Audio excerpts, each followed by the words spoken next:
Bismillahirrahmanirrahim. Iyyaka na'budu wa iyyaka nasta'in.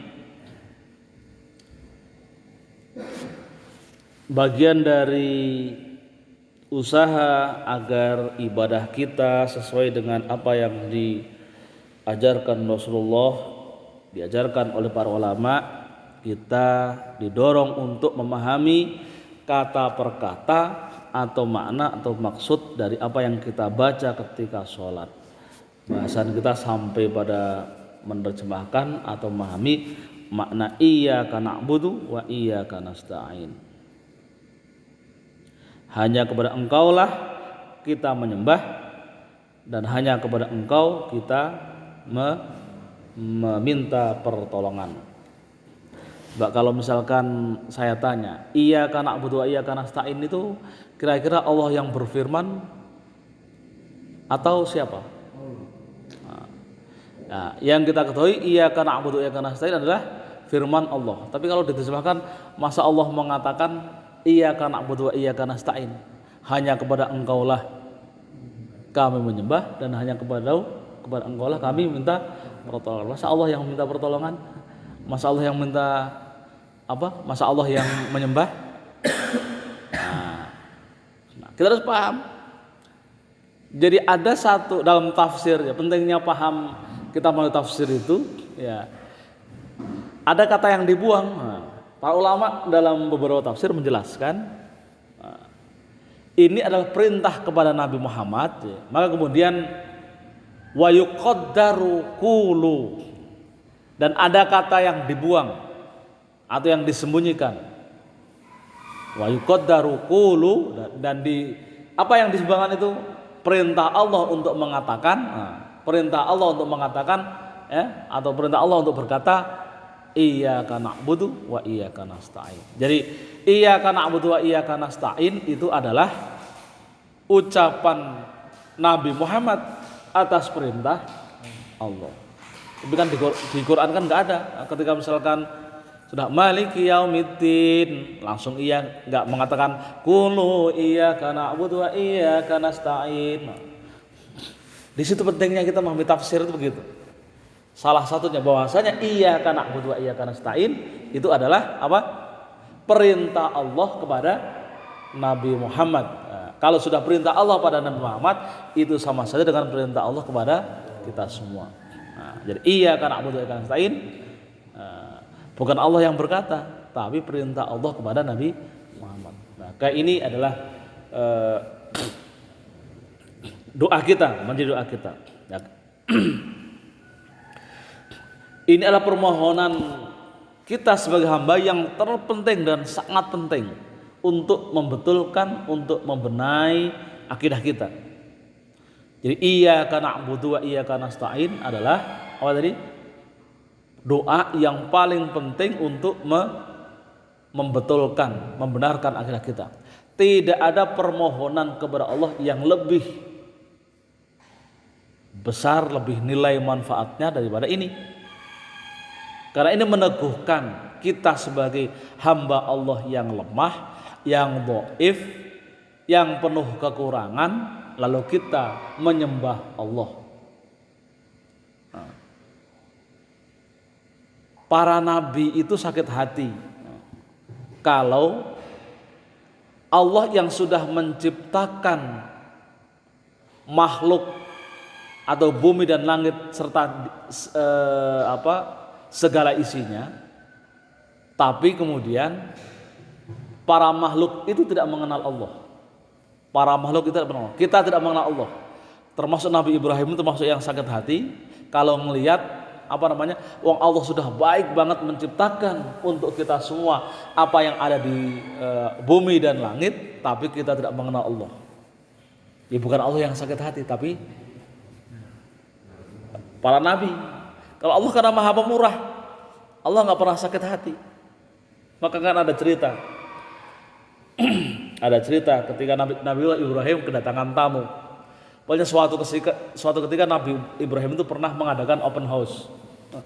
Open house, jadi seluruh masyarakat siapapun itu dipersilahkan untuk menikmati hidangan yang atau beliau menyediakan hidangan untuk seluruh masyarakat. Nah, suatu ketika datang ada salah satu masyarakat yang nggak pernah ibadah, nggak pernah menyembah Allah dan tidak mengenal Allah. Lalu dia datang dan Nabiullah Ibrahim tahu kalau inilah orang yang tidak pernah mengenal Allah. Lalu ditanya oleh Ibrahim, kamu kenapa kesini? Aku ingin menikmati hidangan yang engkau sediakan, ya Nabiullah. Nggak boleh, kata Nabi Ibrahim. Nggak boleh, karena kamu tidak mengenal Allah. Nggak boleh yang di sini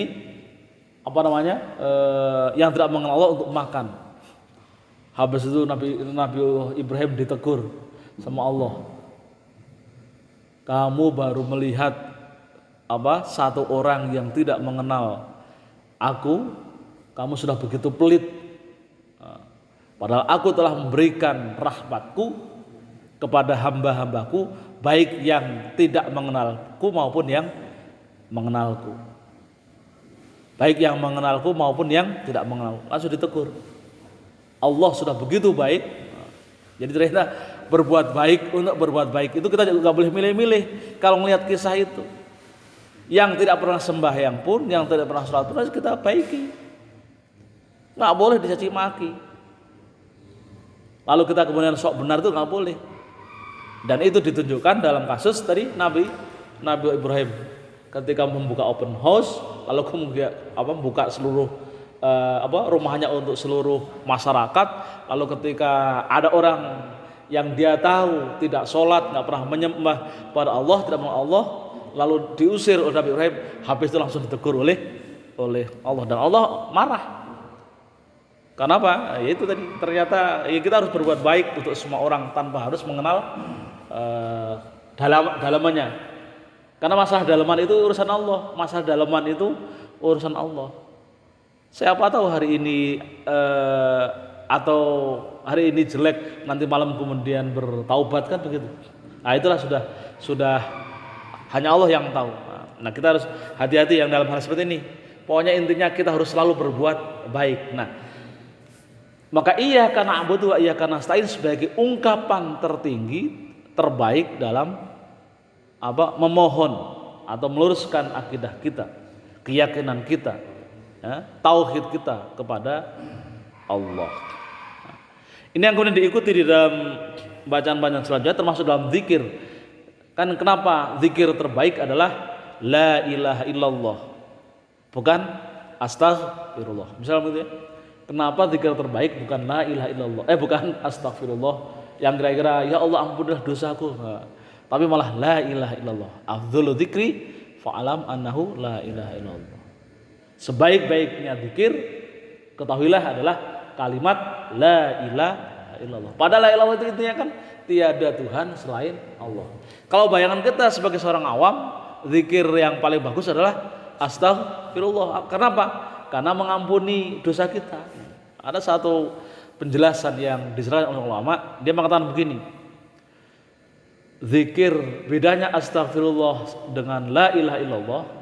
Maka kemudian kenapa zikir terbaik adalah la ilaha illallah?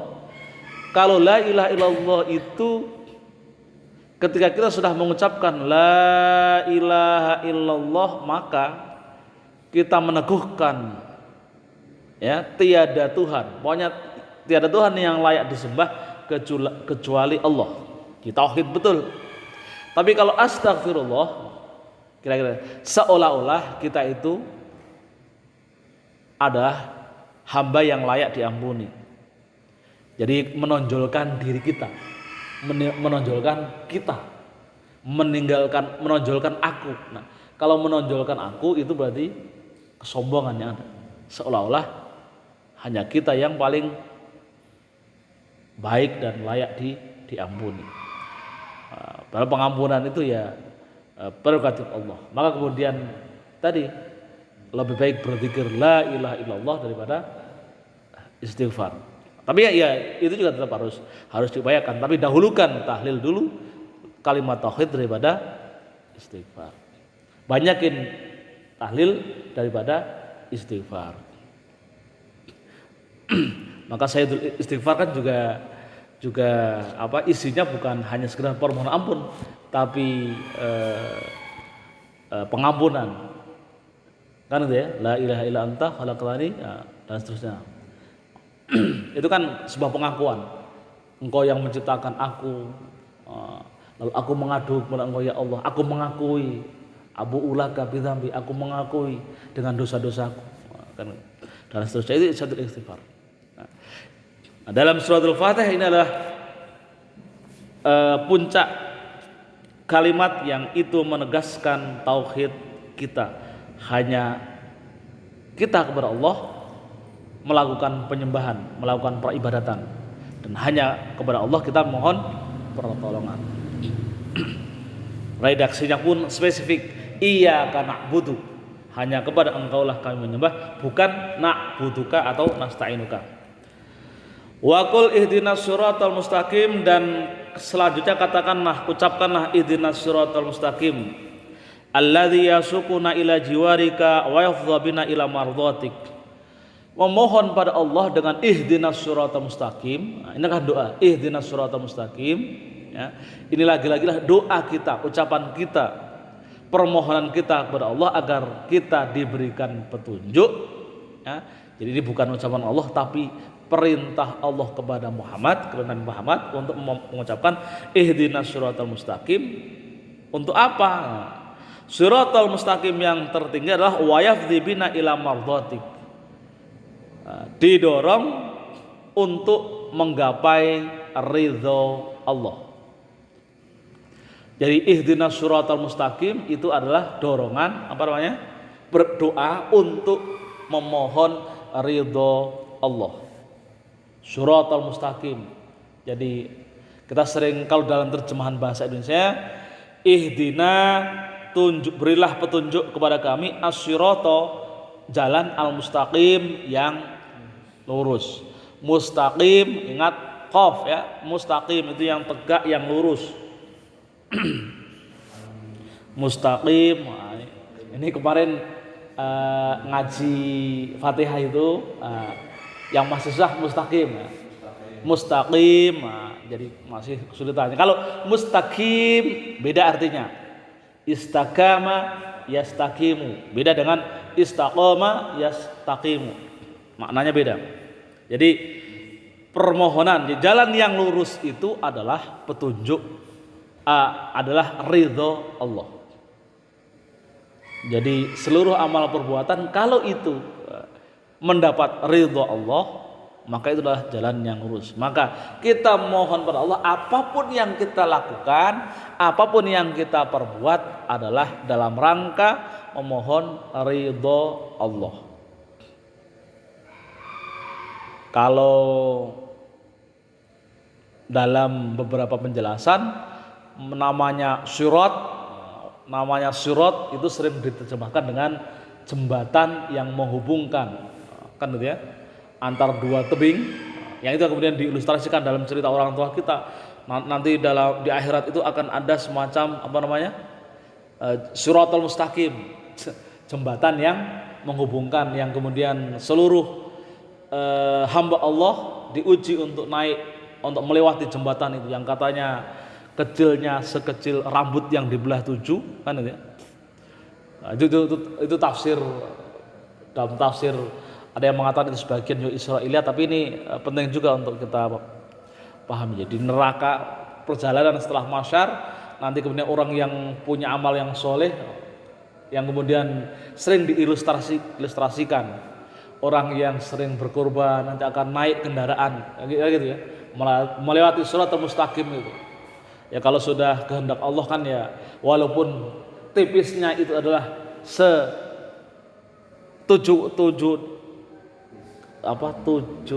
tipisnya adalah 7 kali lipat, rambut dibelah 7, tapi atas izin Allah ya semua hamba Allah bisa melewatinya.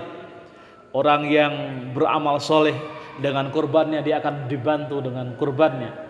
Orang yang beramal soleh dia akan bisa berjalan bagaikan kalbarqi, seperti kilat.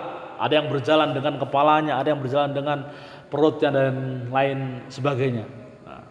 Maka kemudian sebagian memahami ihdinas siratal mustaqim, memohon pada Allah bahwa nanti ketika dalam akhirat itu kita bisa melalui jembatan Shiratal Mustaqim. Nah, tapi itu nanti di akhirat. Tapi di dalam terjemahan yang terdekat yang kita pahami ketika kita sholat itu bukan membayangkan nanti di akhirat, tapi kita memohon pada Allah agar diberikan jalan yang lurus. Maksudnya adalah mardhatillah, dapat keridhaan Allah dalam seluruh amal ibadah kita. Itu terpenting, itu yang sangat penting. Sholat, bekerja harus ridho Allah yang digapai. Masalah dapat gaji itu adalah konsekuensi. Orang kalau misalkan bekerja nyarinya duit, ya hanya dapat duit. Tapi kalau bekerja niatnya adalah libtigha mardhatillah, agar dapat ridho Allah, maka duit adalah konsekuensi. Sebuah keharusan. Kita dapat ridho Allah, dapat rezeki. Nah, makanya kan lagi-lagi dalam niat itu penting untuk membetulkan amal ibadah kita. Siratal ladzina an'amta. Siratal ladzi, apa yang disebut dengan siratal mustaqim? Siratal ladzina an'amta, yaitu jalan yang an'amta, engkau beri nikmat. Engkau beri nikmat. Wazidhu syarhan wa tafsilan, dan tambahilah kejelasan, kegambarangan, wa tafsilan dan keterperincian, wa ta'kidan dan peneguhan, wastishhadan dan penyaksian. Billadzina afadhu alaihim nikmatal hidayah minan nabiyyin wasiddiqin wasyuhada wassolihin. Billadzina, dengan kenikmatan, yaitu kenikmatan hidayah sebagaimana yang telah diberikan kepada para nabi, kepada para siddiqin, para orang jujur, wasyuhada dan para syuhada, wasolin orang-orang yang soleh. Jadi siratal ladzina an'amta, jalan yang engkau ridhoi, jalan yang engkau nikmati, itu maksudnya adalah jalan para ulama, jalan para nabi, jalan para salafus soleh. Ada lagu atau salat atau doa yang Allahumma hdina siratal mustaqim, Allahumma hdina siratal mustaqim, siratal anbiya'i wassalihin, siratal anbiya'i wassalihin. Doa-doa begitu. Ya Allah, berilah aku petunjuk jalan para nabi, yaitu ya Allah, berikanlah aku jalan siratal mustaqim, yaitu jalan para anbiya dan orang-orang yang soleh. Allahumma hdina siratal mustaqim, siratal ulama wal aminin, jalan-jalan orang ulama, para ulama dan orang-orang yang amanah. Siratal syuhada wassolihin, jalan para syuhada dan orang-orang yang soleh. Jadi itu adalah satu nikmat yang besar, nikmat yang luar biasa besar. Kita diberi keridhaan, ridho dalam menempuh jalannya, yaitu jalan yang sebagaimana diberikan kepada ulama, kepada para anbiya, para ulama, para siddiqin dan para syuhada dan sholihin. Ghairil maghdubi alaihim waladdallin, ghairil maghdubi alaihim waladdallin. Ghairil maghdubi, kalau terjemahan bahasa Indonesia adalah bukan yang dimurkai, maghdubi. Kalau makdubi itu jalan yang dibohongi. Nah, kan itu. Kadzaba, makdubi itu jalan yang dibohongi. Nah, kalau maghdubi jalan yang dimurkai. Ghairil maghdubi. Jadi kita mohon perlindungan Allah dari jalan yang dimurkai. Nah, ghairil maghdubi, para mufassir mengatakan ini yang disebut dengan kelompok Nasrani. Karena mereka yang dianggap diburkai oleh Allah ini dalam tafsir Jalalain ya. Tapi kalau nyebut agama kan nggak enak kita, apalagi dalam konteks keindonesiaan. Maka ghairil maghdubi di sini jelaskan dzunal ladzina ghadaw alaihim minal kuffar wazaighin, yaitu jalan-jalan orang kafir.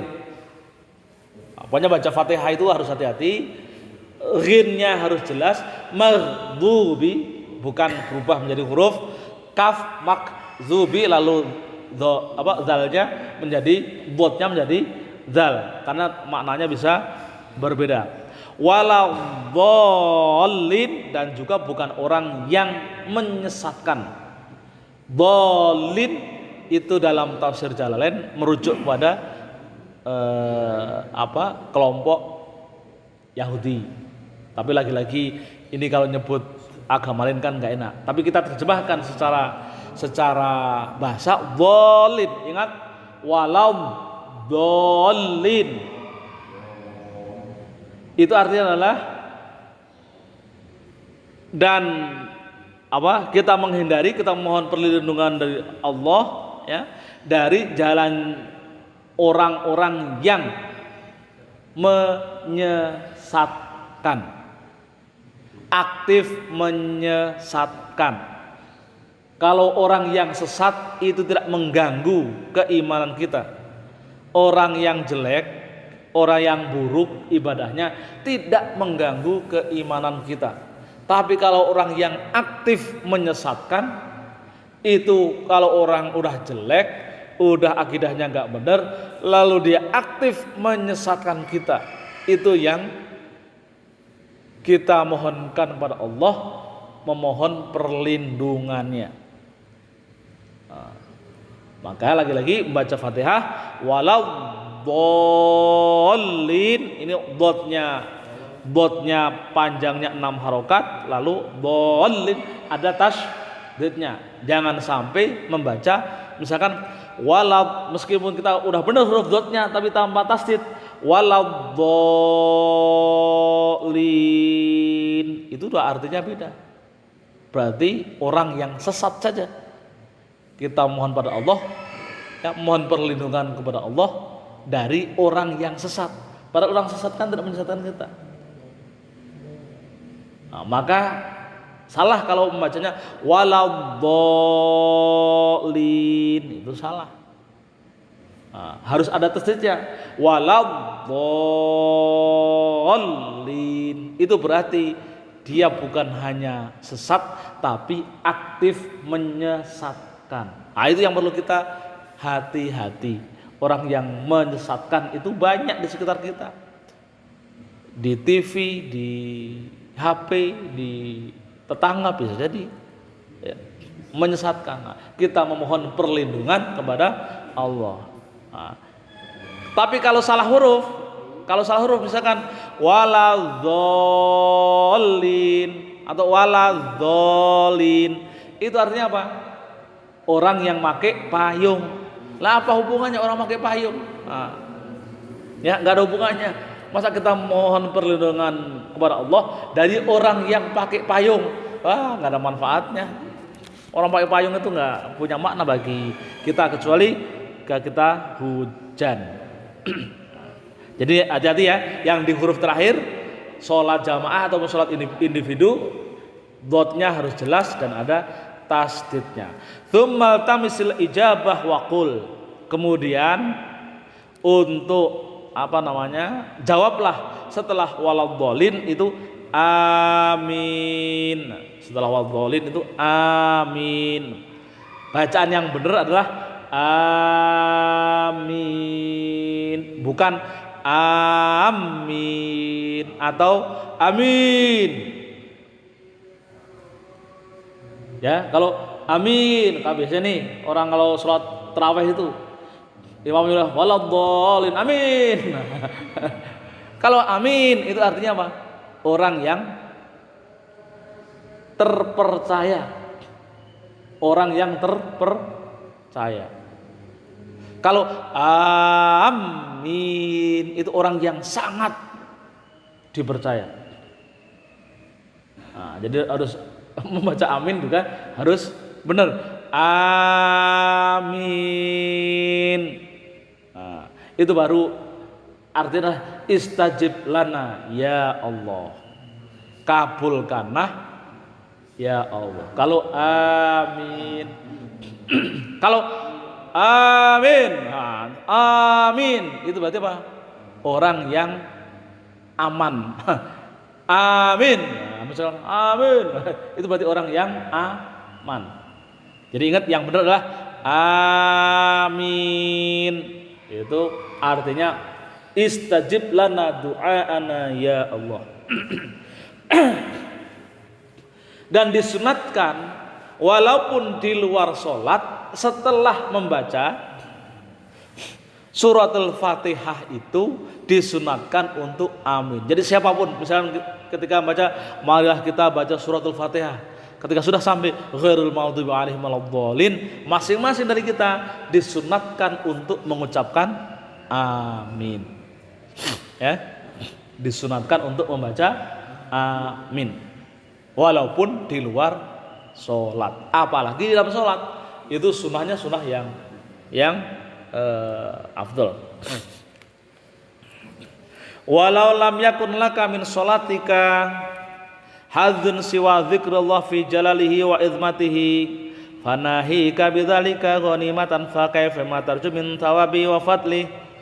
Walau lam dan jika dan sekiranya bagimu ketika sholat itu mengingat selain Allah, mengingat selain keagungan dan kemuliaan Allah, fanahika bidzalik, maka itu akan menjadi penghalang bagimu ghanimatan. Apa nih ghanimatan itu apa?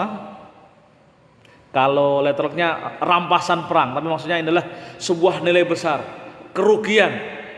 Jadi kita sholat ketika yang diingat itu bukan Allah, maka itulah kesempatan besar yang hilang. Ketika sholat yang diingat itu selain Allah, itu berarti hilang kesempatan kita. Ada kesempatan besar kita yang hilang. Kenapa?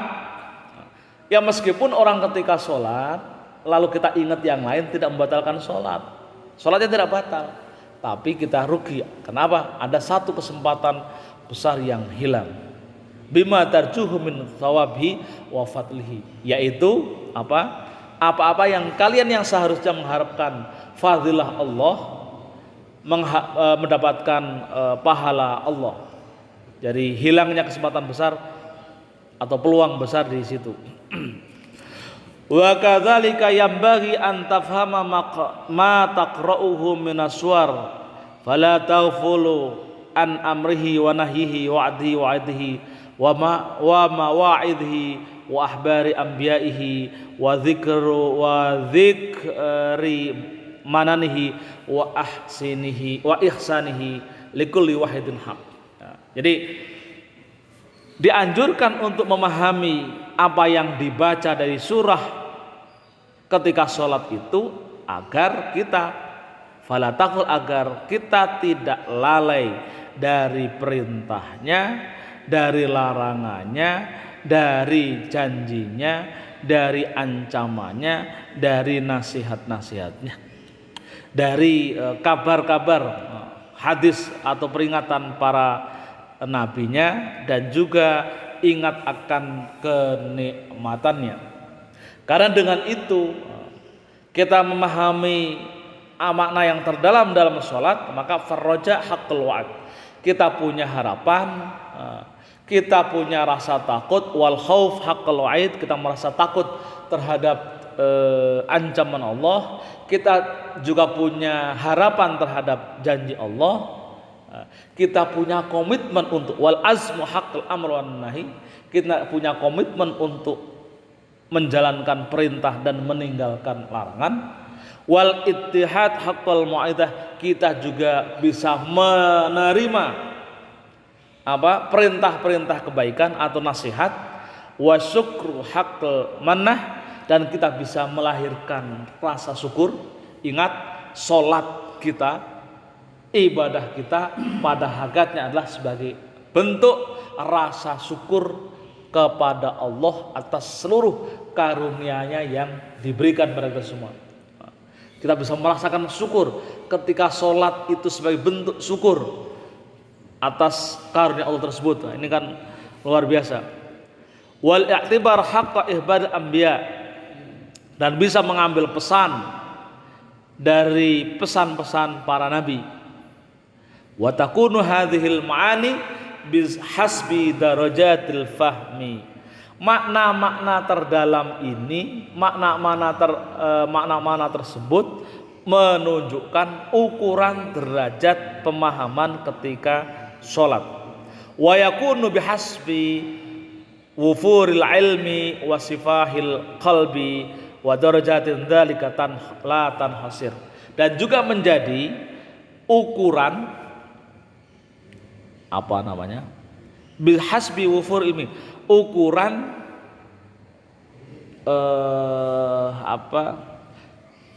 seseorang mendapatkan ilmunya, seseorang mampu mengamalkan ilmunya, wasifahil qalbi, dan kemurnian hati, wa darajatu dzalika la tanhasir, dan derajat-derajat tadi itu tidak la tanhasir, tidak bisa hilang atau tidak tereduksi, tersederhanakan. Jadi orang yang sekali lagi bisa memahami makna sholat itu adalah pertama adalah sebuah pendidikan, kita dapat menemukan rasa pengharapan atas janji-janji Allah, roja, memahami kita takut terhadap ancaman Allah. Lalu kemudian kita bisa meneguhkan komitmen untuk menjalankan perintah dan menjauhi larangannya Allah, kan itu ya. Lalu kemudian kita bisa merasakan ekspresi rasa syukur kepada Allah atas segala karunia melalui institusi sholat itu, maka itu menunjukkan level derajat pemahaman dalam melaksanakan sholat. Jadi kita memahami seluruh bacaan dari awal sampai akhir itu adalah sebagai sebuah upaya untuk mendapatkan derajat itu. Makin kita bisa mengambil maknanya, makin derajat kefahamannya dianggap derajat yang paling tinggi. Wassolatu miftahul qurbi, sholat itu adalah pintu kunci kedekatan kita kepada Allah. Sholat itu adalah alat komunikasi yang terbaik kepada Allah. Nah, kita ingat Jalaluddin Ar-Rum, ini salah satu filosof. Orang ketika menghadap Allah itu kan harus selalu bahagia. Maka dalam ajaran Sufi Jalaluddin Rumi itu kan ketika mau mendekat pada Allah kan nari, yang kemudian disebut dengan tari tari payung ya, yang kalau muter itu roknya itu melebar kayak itu kan sebenarnya pesan dari Jalaluddin Rumi bahwasanya pertama kita menghadap Allah itu harus bahagia. Yang kedua, melalui lagu atau nari itu bisa terasa roh itu bisa lepas. Nah, proses pelepasan roh itu yang kemudian nanti sedang berkomunikasi dengan Allah. Nah, menurut Jalaluddin Rumi, orang berkomunikasi dengan Allah bisa dengan tarian, bisa cepat dengan tarian, tapi sholat itu jauh lebih baik dalam membangun komunikasi kepada Allah, ngobrol dengan Allah. Itu adalah instrumen yang terbaik agar kita bisa ngobrol dengan Allah. Ya, sholat itu dianggap instrumen terbaik. Nah, kalau misalkan sebagian yang mengikuti Rumi, Jalaluddin Rumi itu ngambil goyangnya. Jadi kalau mau dekat dengan Allah goyang. Itu namanya ngambil separuh. Maka kemudian orang pengen dekat dengan Allah goyang gitu. Ini saya lagi mendekat kepada Allah. Itu namanya mengambil pemahaman ajaran tasawufnya Rumi dengan sebagian. Padahal ajarannya Jalaluddin Ar-Rumi ketika mau mendekat dengan Allah memang dia harus melakukan zikirnya itu, dia harus melakukan goyang, tapi tarian itu yang kemudian diwujudkan selalu muter itu ya, kayak ya muter terus gitu. Saat itulah kemudian dalam bahasa tasawuf namanya syatohat, proses pelepasan ruh, lalu kemudian dia bisa berkomunikasi dengan Allah. Tapi sekali lagi, sholat adalah instrumen ibadah terbaik dalam berkomunikasi dengan Allah. Jadi wassalatu miftahul qurbi, itu maksudnya begitu. Sholat itu adalah pintu atau kunci ke dalam rangka untuk mendekat pada Allah. Fima tangkashifu asrarul kalimat. Kenapa? Dengan sholat itu terbuka rahasia-rahasia kalimat-kalimat yang dibaca dalam sholat itu, rahasia besar di dalamnya, ya kan? Saya sampaikan baru Allahu Akbar, lalu doa iftitah, lalu ini baru Fatihah, itu udah luar biasa kandungannya, terbuka rahasia-rahasia kata per kata, ya. Fahadha haqqul qiraah wa huwa haqqul adhkar wa tasbihat aidan. Dan itu adalah bentuk zikir dan tasbih. Bacaan-bacaan itu bentuk zikir dan tasbih. Maka dalam Fathul Mu'in itu juga disebutkan orang karena di dalam sholat itu yang keluar harus bentuknya zikir dan tasbih, maka tidak ada kata lain selain zikir dan tasbih di dalamnya. Maka dalam Fathul Mu'in itu disebutkan begini, jarak antara waladhdallin dan amin, itu adalah pertama adalah orang mengucapkan amin itu setelah kira-kira orang mengatakan membaca doa Rabbi firli bi ghairil maghdubi alaihim waladhdallin, lalu dalam batin kita Rabbi firli lalu amin, jaraknya kan begitu. Jaraknya begitu sambil kita mengucapkan itu. Tapi ini sering dikritik oleh orang-orang yang tidak tahu, dianggap sebagai bid'ah yang harus ditinggal. Padahal ketika sholat itu seluruh sholat, gerakan dan ucapan di dalam sholat adalah zikir, maka apapun bacaan selain yang wajib lalu kita pergunakan untuk bedanya zikir, itu tidak masalah. Termasuk tadi misalkan sebelum waladhdallin itu membaca Rabbi firli. Tsumma yura'il haibah fil qiraah fayurattil wa la yasrud fa inna dzalika aisarut ta'ammul. Maka kemudian penting bagi kita dalam membaca surah di dalam Al-Qur'an itu yurattil dengan tartil, wala yusarrid atau jangan bergegas, bercepatan. Fa inna dzalika aisarun lita'amul, karena dengan tartil, membaca tartil itu aisarun lita'amul, jalan yang paling mudah untuk melakukan ta'amul, perenungan. Dengan membaca pelan-pelan seluruh bacaan itu, maka itulah jalan termudah untuk ta'amul, jalan termudah untuk perenungan. Itulah sholat sebenarnya. Cuman sekali lagi ya, membaca pelan-pelan, membaca lambat-lambat itu sangat baik kalau kita sedang sholat fardhi, sholat sendirian.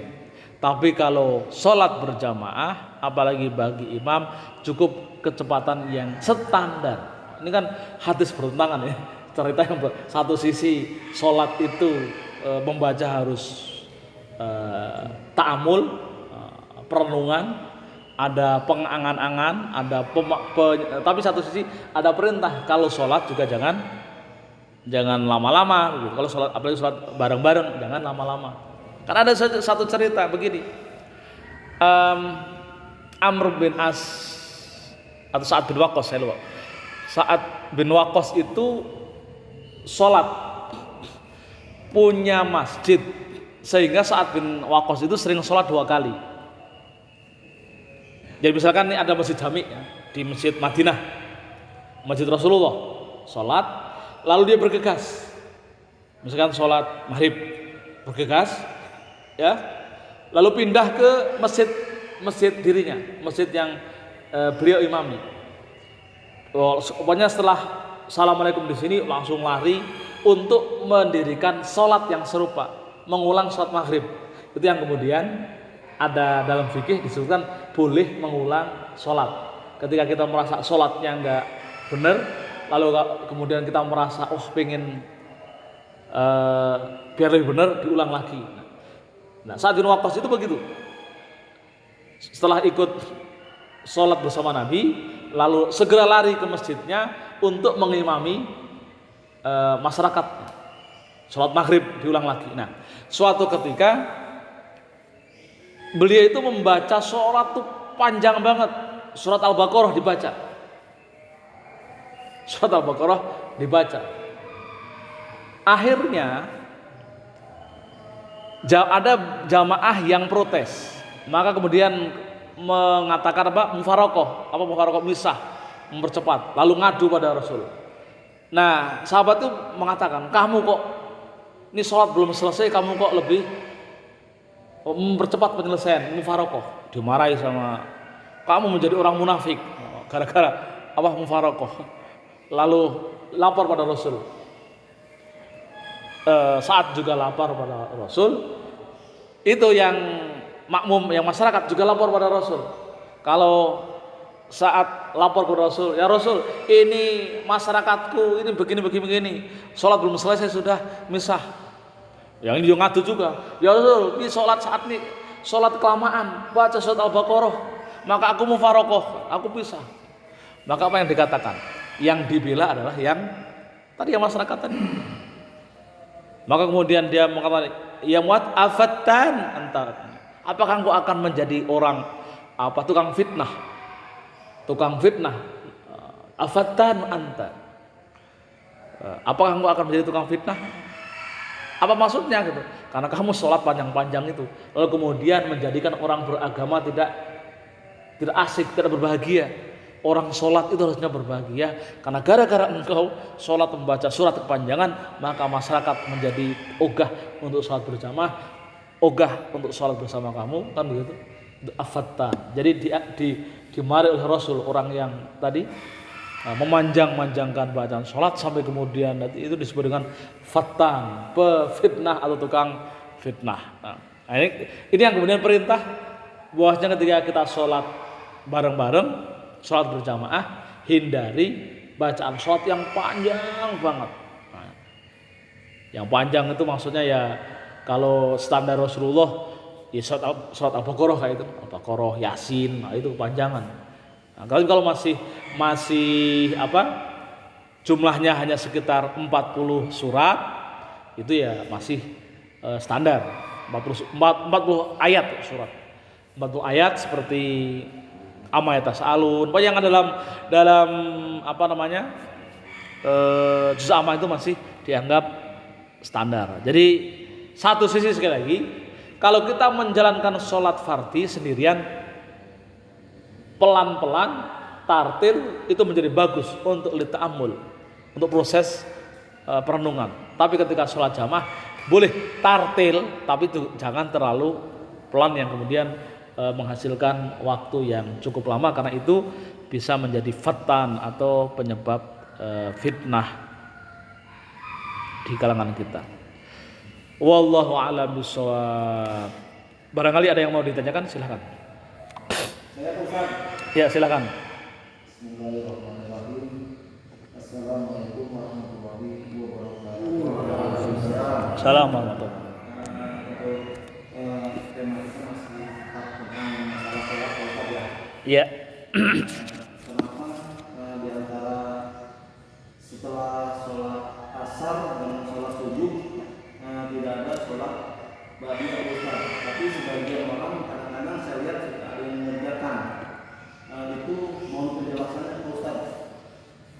Iya. Sholat, pokoknya sholat itu boleh kapan saja dan boleh ya kapan saja dan di mana saja ya, kecuali dua tempat. Nah, itu sesuatu yang diharamkan setelah asar dan setelah subuh. Kenapa itu diharamkan? Salah satu pertimbangan yang digali oleh para Rasul tidak pernah menjelaskan kenapa diharamkan.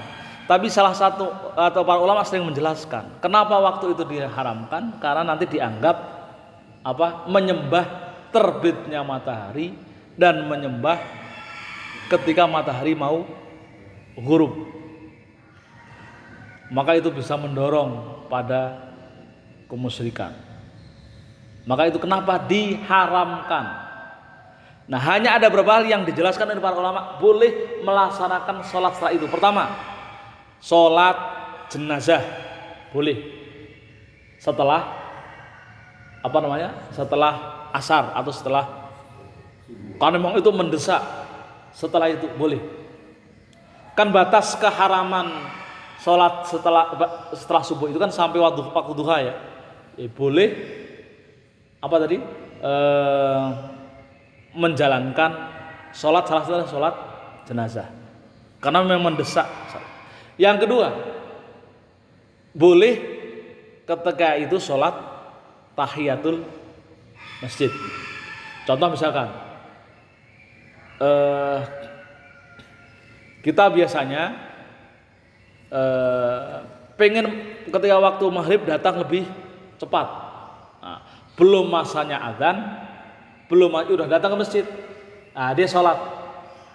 Itu sholat tahiyatul masjid. Kan masih ghurub itu. Nah, itu boleh. Karena dia bukan sholat untuk menyembah. Nah, tapi sholat mutlak nggak boleh. Tapi sholat tahiyatul masjid boleh. Kita datang pas saat itu, ya, maka boleh sholat tahiyatul masjid. Baru kemudian sholawatan, begitu kan? Sholawat sebelum masjid atau puji-pujian sebelum adzan maghrib. Nah, yang ketiga, hanya di waktu subuh. Itu pun khusus bagi orang-orang yang tidak pernah meninggalkan sholat sunat fajar sebelum subuh yang 2 rakaat. Itu kan karena saking besar pahalanya kan, sholatul fajri, gitu kan? Jadi sholat fajar itu pahalanya kan ma bainas sama walat wa ma fiha. Pahalanya itu adalah sebesar seisi langit dan bumi pahalanya. Nah, orang yang terbiasa menunaikan sholat sunat fajar, lalu suatu saat mungkin kesiangan mengejar sholat di masjid jamaah, tahu-tahu sudah qomat. Nah, karena merasa kehilangan, maka bagi orang yang terbiasa melaksanakan sholat fajar boleh mengqadha sholat sunat fajar setelah sholat subuh. Nah, tapi kalau enggak sholat qobliyah jarang atau bahkan tidak pernah, tahu-tahu sholat qadha, itu haram. Itu haram. Orang enggak pernah sholat qobliyah sholat sunat fajar, tahu-tahu qadha habis subuh, itu yang haram. Tapi kalau orang yang memang setiap hari merasa wajib, hukumnya sunnah tapi merasa wajib, lalu ketika kemudian tertinggal karena mungkin kesiangan, merasa rugi kalau meninggalkan itu, lalu dia mau memprioritaskan sholat jamaah dulu, lalu kemudian setelah itu qadha boleh. Nah, biar tidak jadi masalah, qadhanya kalau sudah nggak ada orang aja. Karena kalau misalkan setelah subuh langsung qadha kan ini sholat apa ini, aliran sesat. Jadi biar nggak jadi fitnah, ya qadhanya di rumah atau kalau orang sudah tidak ada, biar tidak jadi fitnah. Ya. Jadi hanya itu saja yang diperbolehkan. Di luar itu haram semua. Gitu ya. Ada yang lain?